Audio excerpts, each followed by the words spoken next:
Salut à tous et bienvenue sur Snap Curios. Aujourd'hui, on s'attaque à l'histoire d'une femme qui a chamboulé la Chine ancienne, Wu Zetian.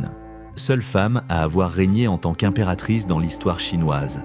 Allons découvrir son parcours incroyable, rempli d'intrigues politiques, de pouvoir et d'ambition. Wu Zetian est née en 624 après Jésus-Christ, durant la dynastie Tang, dans une famille noble. Contrairement aux femmes de son époque, elle bénéficie d'une éducation exceptionnelle. Son père, Wu Shihuo, haut fonctionnaire, veille à ce que sa fille ait accès aux études, un privilège rare pour une femme à cette époque. Elle étudie la littérature, l'histoire, la politique et même la musique. Cette solide éducation va lui permettre de s'imposer plus tard dans le monde strictement masculin de la politique impériale. Dès son enfance, elle fait preuve d'une grande indépendance et est connue pour son esprit vif.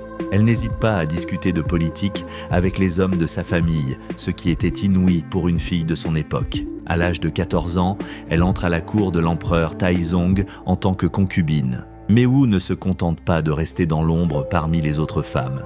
Dans cet environnement très compétitif, sa grande intelligence et son audace la distinguent. Après la mort de Taizong, comme l'exige la tradition pour les concubines sans enfants, Wu est censée se retirer dans un couvent bouddhiste, mais elle refuse de s'effacer si facilement.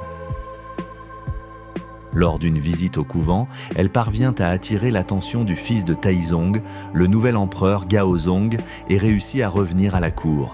Grâce à son charisme et à son intelligence politique, elle gagne rapidement la faveur de Gaozong, défiant ainsi les normes sociales.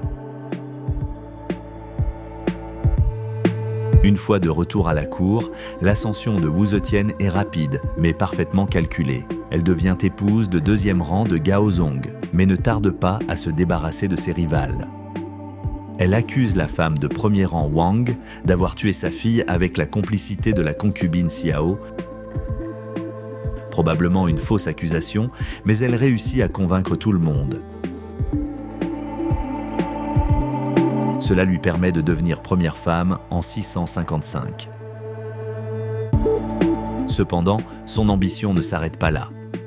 En 660, lorsque l'état de santé de Gaozong se détériore, Wu Zetian commence rapidement à gérer seule les affaires de l'État.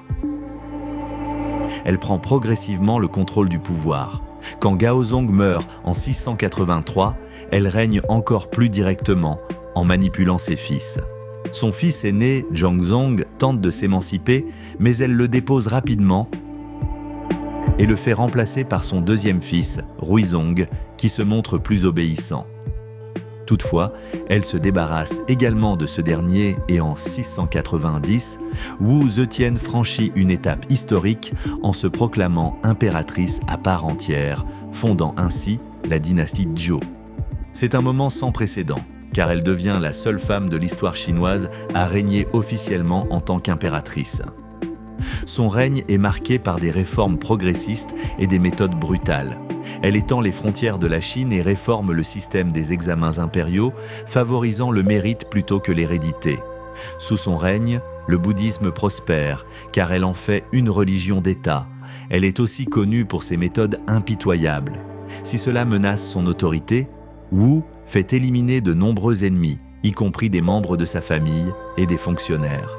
Elle se montre sans pitié, allant jusqu'à purger ses propres enfants pour maintenir son contrôle sur le pouvoir. Wu Zetian reste une figure complexe. Elle a brisé les barrières de genre dans une société dominée par les hommes et a modernisé l'administration chinoise. Sa soif de pouvoir et sa cruauté ont conduit certains historiens à la voir comme une despote.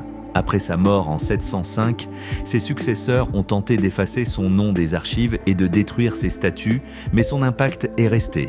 Aujourd'hui, elle est considérée comme l'une des figures les plus puissantes et fascinantes de l'histoire chinoise. Merci de nous avoir suivis. N'oubliez pas de liker et de cliquer sur la cloche. À très bientôt.